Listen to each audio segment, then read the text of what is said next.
کہ یہ آج آپ نے فنکشن کی اور یہ بڑے امپورٹنٹ ٹائم پہ آپ نے فنکشن کی، کیونکہ ابھی بھی پاکستان ایک بڑی جنگ لڑ رہا ہے کرونا کے اگینسٹ، کووڈ کے اگینسٹ۔ اور جس طرح ایک وقت پہ جون کے بیچ میں جب پریشر پڑا ہوا تھا ہاسپٹلز پہ، تو مجھے بڑا فخر ہوا جس طرح ہمارے ڈاکٹرز نے، نرسز نے، میڈیکل ورکرز نے اس مشکل وقت کا جس طرح سامنا کیا، تو مجھے اپنی قوم کے اوپر بڑا فخر ہوا اور اپنے سارے ہیلتھ ورکرز کے اوپر۔ اور ابھی بھی ہم نے سب نے ماسک پہنے ہوئے ہیں، ہمیں ایک خدشہ ہے کہ ایک سیکنڈ ویو آ سکتا ہے اور تھوڑا اور ابھی بھی ہم نے سب نے ماسک پہنے ہوئے ہیں، ہمیں ایک خدشہ ہے کہ ایک سیکنڈ ویو آ سکتا ہے اور تھوڑا انڈیکیشنز ہیں کہ ہمارے کیسز تھوڑے بڑھ رہے ہیں۔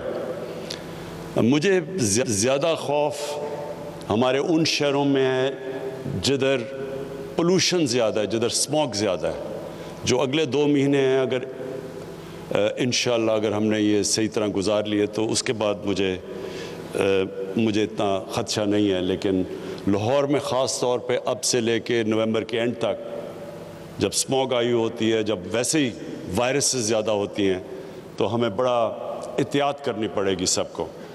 اور وہ بھی 3-4 اور شہر ہیں، کراچی ہے، گجرانوالہ جدھر زیادہ ہے، فیصل آباد اور پشاور، ادھر زیادہ خطرہ ہے۔ تو اس لیے میں آج اس پلیٹ فارم سے بھی ریکویسٹ کرنا چاہتا ہوں اپنے پاکستانیوں کو کہ بڑا دیکھ کے یہ اگلے 2 مہینے گزاریں، کیونکہ اصل تو پریشر پڑتا ہے ہمارے ہیلتھ ورکرز کے اوپر، ہمارے ڈاکٹرز اور نرسز کے اوپر، اور جو لوگ کام کرتے ہیں وہاں۔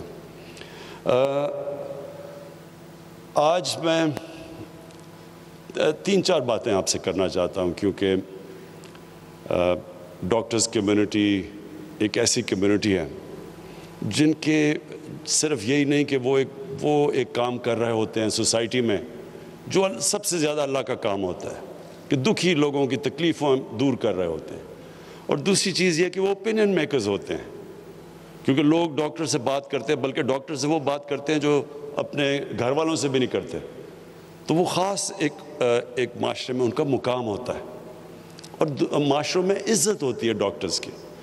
تو سب سے پہلے کہ دیکھیں، میرا جو ایکسپیرینس سب میڈیکل پروفیشن سے ہوا جب میری والدہ کو کینسر ہوئی، اور تب پہلی دفعہ مجھے اندازہ ہوا کہ پاکستان کے ہاسپٹلز ان کی سٹینڈرڈ گرتی جا رہی تھی۔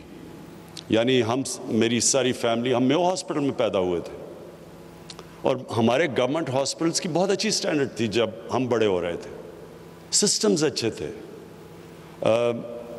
آہستہ آہستہ ہمارے ہاسپٹلز کی سٹینڈرڈ نیچے جانی شروع ہوئی، اور اس کی ایک بہت بڑی وجہ یہ تھی کہ جو ایک نیشنلائزیشن ہوئی ہاسپٹلز کی اور اسکولوں کی 70s میں، اس کا بہت بڑا نقصان ہوا۔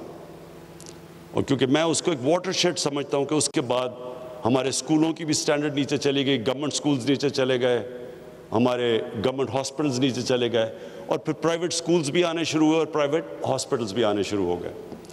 اور اس کی وجہ یہ تھی کہ سزا اور جزا ختم ہو گئی۔ جب سے اللہ نے دنیا بنائی ہے، جس سسٹم میں سزا اور جزا ختم ہوتی ہے وہ سسٹم نیچے چلا جاتا ہے۔ کیا وجہ ہے کہ میں محنت کروں اور مجھے بھی اتنے ہی پیسے ملیں، اور وہ جو ایک ڈاکٹر محنت ہی نہ کریں؟ جس سسٹم میں یہ ہوتا ہے وہ سسٹم کبھی کمپیٹ نہیں کر سکتا۔ تو جب ہمارا یہ سسٹم آیا اور آہستہ آہستہ یہ جو سب کی پروموشن ہو جاتی تھی اور پھر سب کی سیلری انکریز ہو جاتی تھی، کوئی تمیز نہیں کی جاتی تھی کہ محنت کون کر رہا ہے اور کون محنت نہیں کر رہا، اس سے ڈیٹیریشن ہمارے ہاسپٹلز میں آنی شروع ہوئی، اور یہی ہمارا گورنمنٹ اسکولوں کے اندر آہستہ آہستہ وہاں بھی ڈیٹیریشن شروع ہو گئی، اور پھر پرائیویٹ اسکولز بڑھنے شروع ہوئے، پرائیویٹ ہاسپٹلز آنے شروع ہوئے، کیونکہ جو پیسے والے لوگ تھے وہ تو اپنا پرائیویٹ ہاسپٹل میں جا سکتے تھے، لیکن عام لوگوں کے لیے، غریب لوگوں کے لیے گورنمنٹ ہاسپٹلز ہو گئے، اور کیونکہ صرف غریب جانا شروع ہوئے تو ان کی اور سٹینڈرڈ نیچے جانی شروع ہو گئی، اکاؤنٹیبلٹی کم ہو گئی، اور جو امیر لوگ تھے وہ پرائیویٹ ہاسپٹلز میں، اور پھر جو سپر رچ تھے وہ اپنی چیک اپس بھی لنڈن کروانا شروع ہو گئے۔ تو اس سے ہوا کیا کہ جب جو ملک کے فیصلے جنہوں نے کرنے تھے ہیلتھ کیئر کے اوپر، جب ان کو کھانسی بھی ہو تو وہ لندن چلے جائیں، تو پھر کس نے پرواہ کرنی تھی کہ پاکستان کا ہاسپٹلز اور ہمارے انسٹیٹیوشنز کیسے امپروو ہونے تھے۔ تو یہ جو آہستہ آہستہ ڈیٹیریشن ہوئی، ہم اب اس سٹیج پہ ہیں کہ ہمیں اب اس ساری چیز کو ٹھیک کرنا ہے۔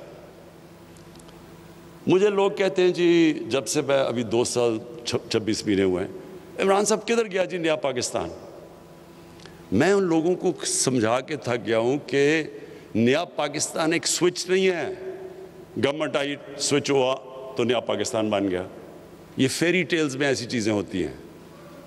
اصل زندگی کے اندر ریفارمز ایک جد و جہد کا نام ہے۔ ایک قوم جد و جہد کرتی ہے چینج کے لیے، پوری ایک قوم مل کے سٹرگل کرتی ہے، پھر چینج آتا ہے۔ اور دنیا میں بڑی بڑی قوموں ہمارے سے برے حالات سے اٹھ کے کہاں پہنچ گئیں، لیکن سٹرگل کر کے پہنچے۔ جب میں مدینہ کی ریاست کی بات کرتا ہوں تو میں اپنے سارے لوگوں کو کہتا ہوں وہ سٹڈی کریں، وہ دنیا کی تاریخ کا سب سے یونیک فنومنا تھا۔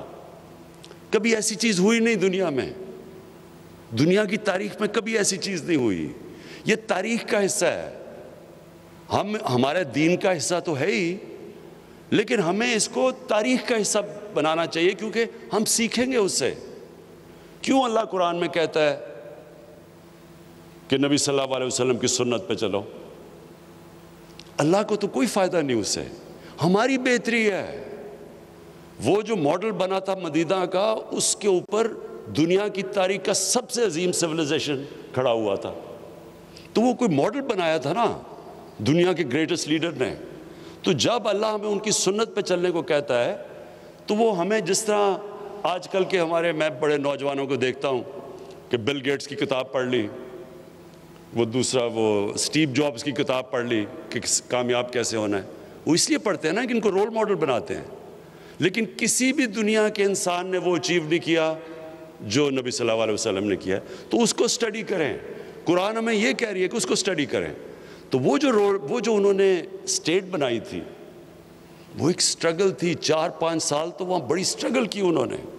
امہ خطرے میں تھی 4-5 سال۔ جنگ خندق اور جنگ احد میں امہ بڑے مشکل حالات میں تھی، بڑے کھانے پینے کے لیے چیزیں نہیں تھی، مشکل تھے، سٹرگل کی تھی۔ تو لیکن پھر وہی دنیا کی تاریخ ہے کہ وہ پھر جیسے اس سٹرگل سے نکلی تو وہ ایسی مضبوط قوم نکلی کہ انہوں نے دنیا کی امامت کی کتنے سالوں، کتنی صدیوں۔ ہمارے لیے یہ ٹائم ہے اب سٹرگل کرنے کا۔ ایک ادارہ جو خراب ہو جائے، جس میں بری عادتیں پڑ جائیں، جس کے سسٹمز کولیپس کر جائیں، اس کو ٹھیک کرنا کا زیادہ مشکل ہوتا ہے بنسبت ایک نیا ادارہ کھڑا کر دو۔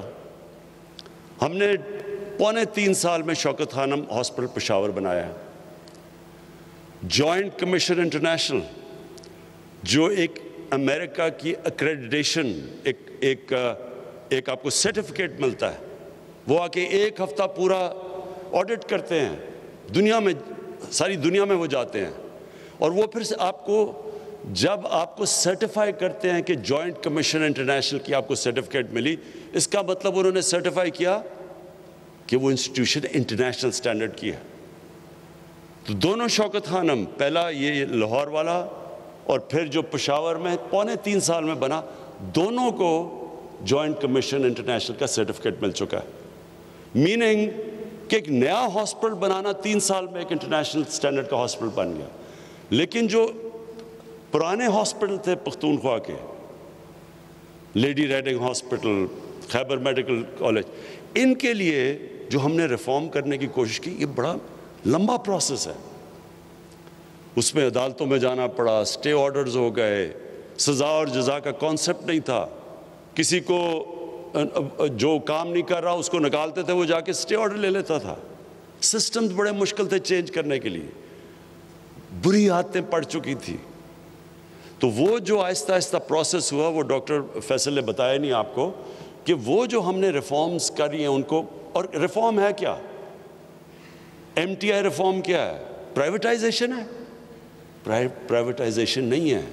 ان کو آٹونومائز کرنا ہے کہ وہ ہاسپٹل چلے میرٹ کے اوپر, سلیکشن ہو میرٹ پہ, پھر سزا اور جزا ہو, جو کام کرتا ہے وہ اوپر آئے, جو نہیں کرتا اس کو نکالا جائے, جو کہ دنیا میں سارے کوالٹی ہاسپٹلز میں ہوتا ہے. تو جو وہ سسٹم بنا رہے ہیں سزا اور جزا کا اور میرٹ کا, اس کا نام ہے ہاسپٹل ریفارمز جو ایم ٹی آئی ہے. اور اس کے اوپر جان کے, اور میں یہ کہہ رہا ہوں جان کے, کیونکہ یہاں وہ چھوٹے چھوٹے مافیا بیٹھے ہوئے ہیں جو چینج نہیں آنے دے رہے. چینج جو ہوتا ہے یہ کیوں مشکل ہوتا ہے؟ آپ ریفارم کرنا چاہتے ہیں, کیوں ریفارمز مشکل ہیں؟ ریفارمز مشکل اس لیے ہیں کہ ایک چھوٹا سا مافیا بیٹھ جاتا ہے, ویسٹڈ انٹرسٹ بیٹھ جاتا ہے, جو فائدہ اٹھا رہا ہوتا ہے کرپٹ سسٹم سے. تو جب آپ چینج کرنے جاتے ہیں, وہ آرام سے تو نہیں ہاتھ کھڑے کر کے کہنے لگے کہ ہاں جی چینج کر دو, جن کی ایک پورا جن کے مفادات جا رہے ہیں. تو یہی وہاں ہاسپٹل کے اندر بھی یہی پرابلم کہ ہر جگہ وہ چھوٹے چھوٹے لوگ بیٹھے تھے, ان کی پہنچ تھی ہائی کورٹ کے ججز پہ, وہ سیدھے جا کے سٹے آرڈر لے لیتے تھے. ایک ہی وکیل ہوتا تھا, وہی وکیل ان سب کو ریپرزینٹ کرتا تھا ویسٹ انٹرسٹ, وہ جا کے سٹے آرڈرز لے لیتے تھے. تو ہر جگہ پہ رکاوٹیں ہوئی, لیکن چینج آ گیا ہے. آج ماشاءاللہ اگر آپ دیکھیں ایچ ایم سی میں, خیبر میڈیکل میں, لیڈی ریڈنگ, ابھی انہوں نے ایک ہاسپٹل کی جو نئی اب ان کی بلڈنگ بنی ہے, کوالٹی بلڈنگز بنی ہے. تو اسی طرح سارے پاکستان کے گورنمنٹ ہاسپٹلس کو ہم نے ریفارم کرنا ہے, اور یہ ریفارم پروسیس آہستہ آہستہ ہوتا ہے. اس میں لوگوں کو آہستہ آہستہ سمجھ آتی ہے. لیکن کیوں یہ کامیاب ہوگا؟ کیونکہ جب ایک عام آدمی کی زندگی بہتر ہوتی ہے, اس کا مطلب کہ آپ کو پبلک آپ کے ساتھ کھڑی ہو جاتی ہے, اور ہمیشہ ویسٹڈ انٹرسٹ کو صرف شکست دیتی ہے پبلک آپ کے ساتھ کھڑے ہو کے, کیونکہ ویسٹڈ انٹرسٹ طاقتور ہوتا ہے. یہی ہو رہا ہے. اب آپ دیکھتے ہیں وہ سارے جیب کترے ایک ہی سٹیج پہ کھڑے ہو کے شور مچاتے ہیں, جی تباہ ہو گیا, مارا گیا, ملک تباہ ہو گیا. وہ کیا ہے کہ ان کی پہلی دفعہ ان کو نظر آ رہا ہے کہ انہوں نے جو اس ملک میں چوری کی, جو ملک سے غداری کی, ان کو اب اکاؤنٹیبل, ان کا احتساب ہوگا. اور وہ ایک ایسا پرائم منسٹر آیا جو آپ جو مرضی کر لیں, وہ بلیک میل نہیں ہونے لگا, اس نے احتساب کرنا ہے ان کا.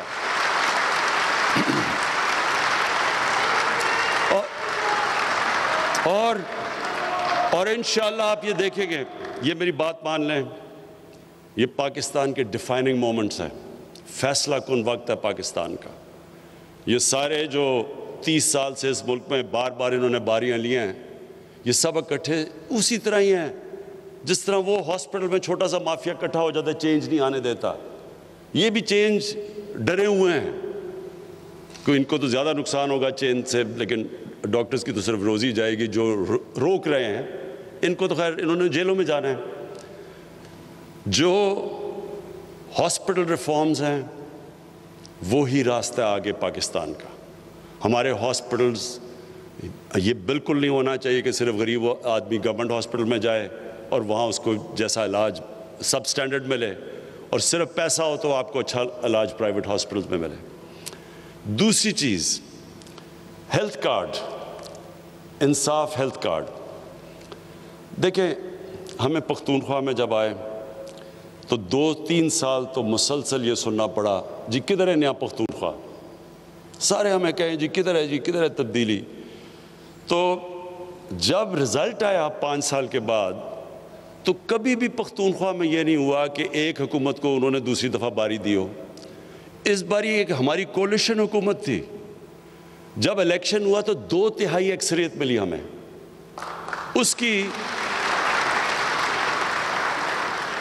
اس کی وجہ کئی وجوہات تھی. ایک تو تھا کرپشن، بالکل نیچے لے گئے ہم، کرپشن چلی گئی نیچے. اس کے بعد ایک لوکل گورنمنٹ سسٹم، گاؤں کے لیول کے اوپر ہم نے ان کو امپاور کر دیا، وہ بھی تھا. پولیس کو کافی چینج آ گیا پولیس کے اندر.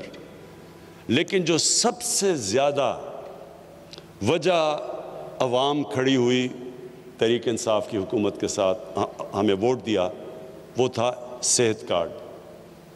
اور وہ کیوں تھا؟ دیکھیں، آپ تصور کریں، اور آپ ڈاکٹرز ہیں، آپ دیکھتے ہوں گے، سوچیں غریب گھر ہے، دہاڑی دار ہے، سارا دن وہ محنت کر رہا ہے، مشکل سے وہ پیسہ بناتا ہے کہ اپنے بیوی بچوں کو وہ کھانا صحیح دے دے. اس گھر کے اندر اگر بیماری ہو جاتی ہے، امیجن کریں کہ وہ کیا کریں گے. سارا گھر غربت کے نیچے چلا جاتا ہے. یہ ساری ریسرچ شو کرتی ہے کہ پاورٹی، غربت، اس کی ایک بہت بڑی وجہ یہ ہے کہ غریب گھرانے میں بیماری ہو جاتی ہے. میں نے جب یہ شوکت خانم جو ہاسپٹل کیوں بنایا کہ ایک میں نے غریب کینسر کا مریض دیکھا. میں میو ہاسپٹل کے باہر ڈاکٹر کی انتظار کر رہا تھا. اس غریب وہ سارا دن بیچارہ مزدوری کرتا تھا اور دن کو رات کو بیٹھتا تھا اپنے بھائی کے ساتھ جو کہ جس کو کینسر ہوئی تھی.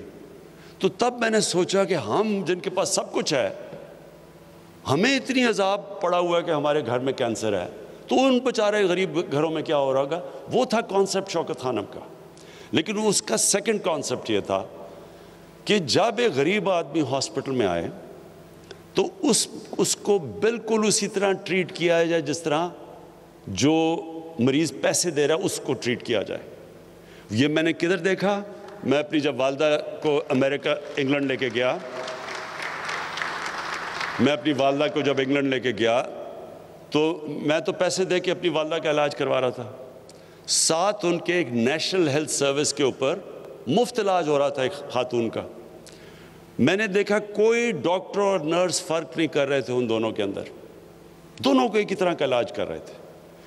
آج مجھے فخر ہے، اور آپ خود جا کے چیک کر سکتے ہیں، شوکت خانم ہاسپٹل میں غریب اور امیر مریض کے اندر کوئی فرق نہیں کیا جاتا.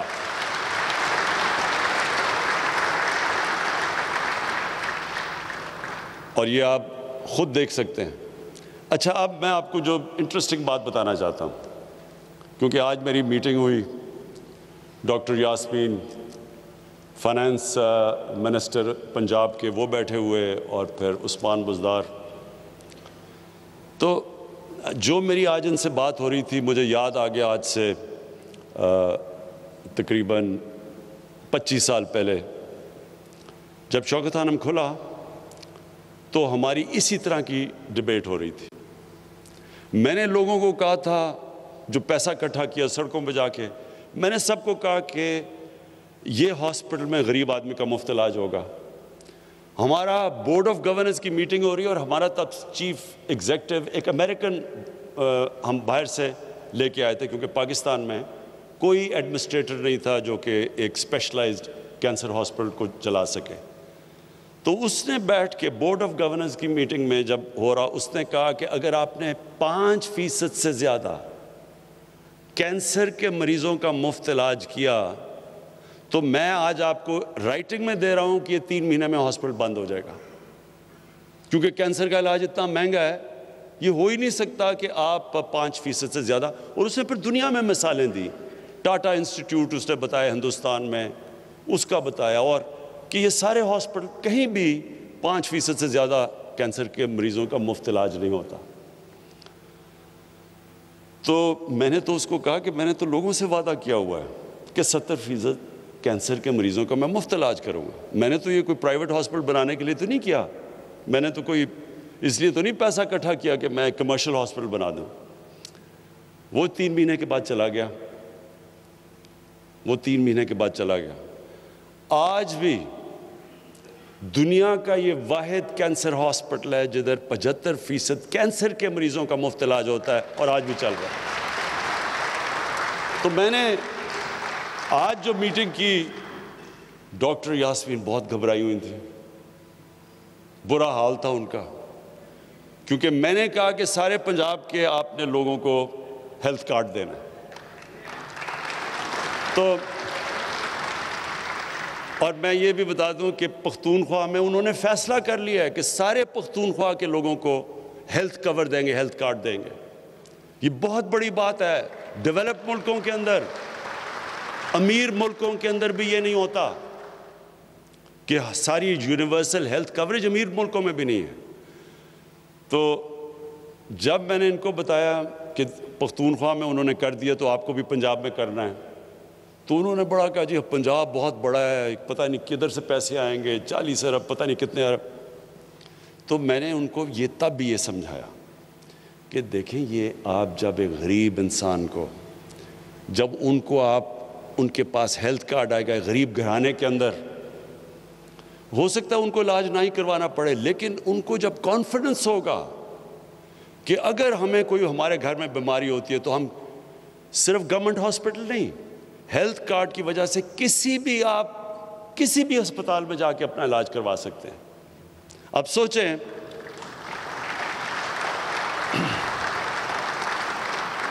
پہلے تو سوچیں کتنی بڑی نعمت ہے ہمارے عام لوگوں کے پاس، دہاڑی دار کے پاس، مزدوروں کے پاس، غریب لوگوں کے پاس، بیواؤں کے پاس، جب ان کے پاس ہیلتھ کارڈ ہو۔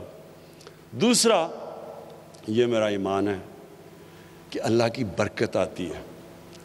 آج شوکت خانم،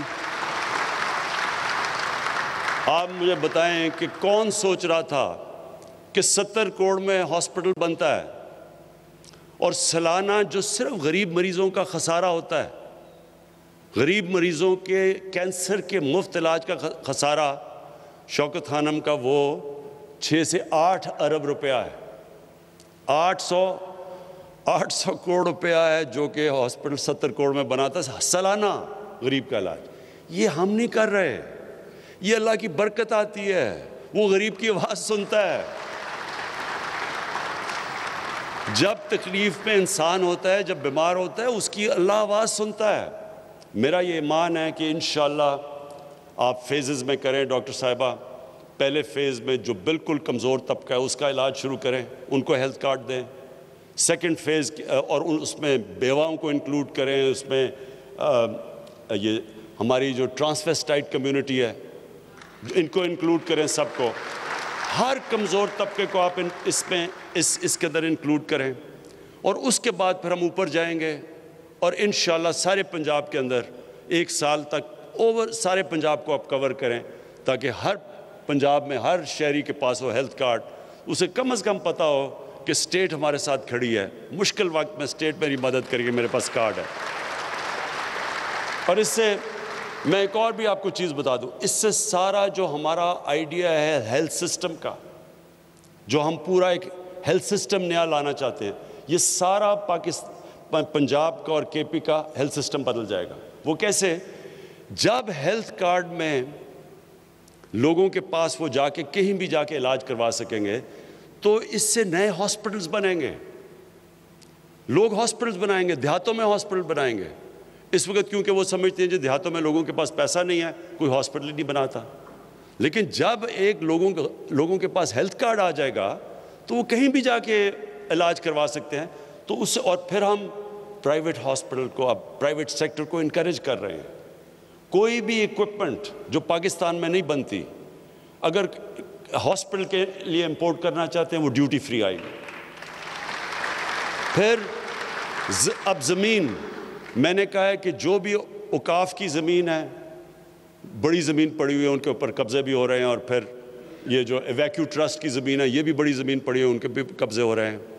ان سب زمینوں پہ ہم بڑے کنسیشنل ریٹس کے اوپر ہم ہاسپٹل بنانے کے لیے ان کو کنسیشنل ریٹس پہ زمین بیچیں گے تاکہ وہ ہاسپٹل بنا سکیں۔ تو ہیلتھ کارڈ کے ساتھ ان کو انکریج کریں گے پرائیویٹ سیکٹر کو۔ اس سے سارے پاکستان میں انشاءاللہ ہمارا ہیلتھ سسٹم پھیلے گا۔ اور اس سے اور ساتھ ساتھ جو ڈاکٹر فیصل نے کہا، پی ایم سی کی جو ریفارمز کی ہیں، ہم اپنے ڈاکٹرز کی سٹینڈرڈز مینٹین کریں گے، ہم اپنی نرسز کی سٹینڈرڈز، یہ جو P M C Pakistan medical commission ہوگی، یہ سارا ایک انٹرنیشنل بیسٹ پریکٹسز جو دنیا میں ہیں وہ اڈاپٹ کیے ہم نے۔ اور اس سے صرف یہ کہ ہمارے ڈاکٹرز اور ان کی سٹینڈرڈ ہوں، کیونکہ ایک وقت پہ پاکستان کے ڈاکٹرز ساری دنیا میں جاتے تھے، اس کے بعد کافی پرابلمز آئی ہیں ہماری، اب وہ اپنے علیحدہ ٹیسٹ کرتے ہیں، وہ سمجھتے ہیں کہ ہمارے ڈاکٹرز کی وہ کوالٹی نہیں، تو ان کی کوالٹی پھر ریز کرنے کے لیے اور سارے پھر ہیلتھ پروفیشنلز کے لیے. اور پھر جو انہوں نے بات کی ڈاکٹر فیصل نے کہ جو ڈرگز ہماری جو تھا ڈرگ ریگولیٹری اتھارٹی جو تھی، اس میں بڑے پرابلمز ہیں. یہ ایک بڑا اس کی وجہ سے ہماری جو فارما انڈسٹری ہے وہ بڑی نہیں ہے. ہندوستان میں غالباً 40 ارب ڈالر کی ایکسپورٹ ہے. 40 ارب ڈالر کی ہندوستان ایکسپورٹ کرتا ہے اپنی میڈیسنز. اس کے مقابلے میں پاکستان کی نہ ہونے کی ایکسپورٹس ہے، حالانکہ یہاں بہت پوٹینشل ہے. تو ہم نے فیصلہ کیا ہے کہ اپنی فارما انڈسٹری کو پورا انسینٹیوائز کریں گے، ان کی مدد کریں گے، اور تاکہ یہ جو دوائیوں کی قیمتیں نیچے آئیں. جتنی ہماری فارما انڈسٹری بڑھتی جائے گی، اکانومیز آف اسکیل آئیں گی، ہماری دوائیوں کی انشاءاللہ آگے جا کے کوالٹی بھی ہوگی اور قیمتیں بھی کم ہوں گی. یہ ساری ریفارمز ہم کر رہے ہیں. آخر میں آپ سب کو جو لاسٹ پیغام دینا چاہتا ہوں وہ یہ ہے کہ دیکھیں، آپ کا بہت بڑا رول ہے. آپ نے یہ یاد رکھنا ہے کہ جدھر بھی دنیا میں آپ چلے جائیں، ایک عظیم ملک بننا ضروری ہے. اب تک ہماری جو پڑھے لکھے لوگ تھے وہ سمجھتے تھے، ڈاکٹر کمیونٹی بھی، اور بڑی تکڑی ہماری پاکستان کی ڈاکٹرز کمیونٹی ہے امریکہ کے اندر اور یورپ میں بھی، لیکن امریکہ میں خاص طور پہ جو نارتھ امریکن پاکستانی فزیشنز ہیں، میرا ان سے بڑا انٹریکشن ہے، وہ بڑی پاورفل کمیونٹی ہے. لیکن جو میں حالات دیکھ رہا ہوں اسلاموفوبیا کے، جو بھی فرانس میں ہوا ہے، اور میں نے آج سارے مسلمان ملکوں کے جو ہیڈز آف سٹیٹس ہیں ان سب کو میں نے آج خط لکھا ہے کہ ہمیں ساروں کو مل کے مغرب کو بتانا چاہیے کہ نبی صلی اللہ علیہ وسلم کی ہمارے دلوں میں کیا جگہ ہے، کتنا پیار اور عقیدہ ان سے. تو کتنی ہمیں تکلیف ہوتی ہے جب یہ اس طرح کی ان کے اوپر کارٹونز یا کچھ بھی کرتے ہیں، تو یہ مسلمانوں کو کتنی تکلیف ہوتی ہے. تو یہ مسلمان ہیڈز کی ضرورت ہے کہ ان کو، یو این کو، یورپین سٹیٹس کو، ان مغربی سٹیٹس کو، سب کو بتائیں، کیونکہ وہاں یہ چیز نہیں سمجھتے. اور یہ جو چیزیں ہوئی ہیں ابھی فرانس کے اندر، اس سے جو مسلمان باہر رہتے ہیں ان کے لیے بڑی مشکل زندگی ہو گئی ہے. اسلاموفوبیا بڑھ گیا ہے، ہیٹ بڑھ گئی ہے ان کے خلاف. عورتیں جو نقاب پہنتی ہیں ان کو انسلٹ کیا جاتا ہے سڑکوں پہ. مسجدوں کے باہر اب بھی میں بھی دیکھ رہا تھا فرانس میں لوگوں نے مسجد توڑی ہیں. تو پہلے تو ہمیں مسلمان ملک میں جو مسلم لیڈرز ہیں، ہم سب کو اکٹھے ہو کے بتانا چاہیے مغرب کو کہ یہ اگر آپ یہودیوں کی جو ہولو کاسٹ ہے اس پہ آپ اتنے سینسٹیو ہیں، اور ٹھیک ہے آپ سینسٹیو ہیں کیونکہ ان کے کسی بھی ہیومن کمیونٹی کو تکلیف ہوتی ہے تو سینسٹیو ہونا چاہیے، لیکن ہمارے لیے بھی ہماری سینسٹیو بھی دیکھیں کہ ہمارے لیے یہ سب سے اللہ کی جو کتاب ہے قرآن اور نبی صلی اللہ علیہ وسلم کا جو پیار ہے، یہ سب سے زیادہ ہمیں تکلیف دیتا ہے جب اس کے خلاف ان کی کوئی بے حرمتی کرتے ہیں آپ. لیکن جو میں آپ سب کو ڈاکٹرز کمیونٹی کو کہنا چاہتا ہوں کہ دیکھیں، اب تک ہم سوچتے تھے کہ ہم باہر چلے جائیں گے، وہاں کام کریں گے اور باہر بڑے اچھے پیسے ملتے ہیں، لیکن جو حالات بنتے جا رہے ہیں یہ پاکستان کو ٹھیک کرنا ضروری ہے. یہ پاکستان کو ہم ایسا ملک بنائیں کہ کسی کو باہر جانے کی ضرورت نہ پڑے. یہاں ہم ایسے سسٹمز لے آئیں، یہ ایک ایسا ملک ہو. اور جو میری خواب ہے ایک دن کہ باہر سے لوگ یہاں نوکریاں ڈھونڈنے آئیں، یہ وہ ملک بننا چاہیے. اس کے لیے ساری قوم کو، میں پھر سے کہتا ہوں، سٹرگل کرنی پڑتی ہے. آپ نے کوئی بھی بڑا کام کرے، ڈاکٹر بنے، آپ کو کتنی سٹرگل کرنی پڑتی ہے. آپ محنت کر کے ڈاکٹر بنتے ہیں، پھر آپ نے اسپیشلائز کرنا، محنت کرنی پڑتی ہے. آپ ایک ملک کو ٹھیک کرنے جا رہے ہیں تو ساری قوم کو مل کے محنت کرنی پڑتی ہے. لیکن یہ میں آپ کو بتا دوں، جو ٹیلنٹ ہے ہمارے پاکستانیوں میں، جس طرح کے کوالٹی کے میں نے ڈاکٹرز، پروفیشنلز، انٹرپرنرز پاکستان سے باہر دیکھے ہیں، جب ان کو اچھے سسٹمز ملتے ہیں، جو ان کی کوالٹی ہے، وہ صرف اس لیے ہے کہ وہاں سسٹم بہتر ہے. وہی سسٹم ہم پاکستان میں ٹھیک کر رہے ہیں، اور آپ سب نے میری مدد کرنی ہے یہاں کے نظام کو ٹھیک کرنے کے لیے اور ایک عظیم ملک بنانے کے لیے. بہت بہت شکریہ. وزیر اعظم عمران خان تقریب سے خطاب کر رہے تھے. انہوں نے کہا لوگ مجھ سے پوچھتے ہیں کہاں ہے نیا پاکستان. پوری قوم کے مل کر جدوجہد کرنے سے تبدیلی آتی ہے.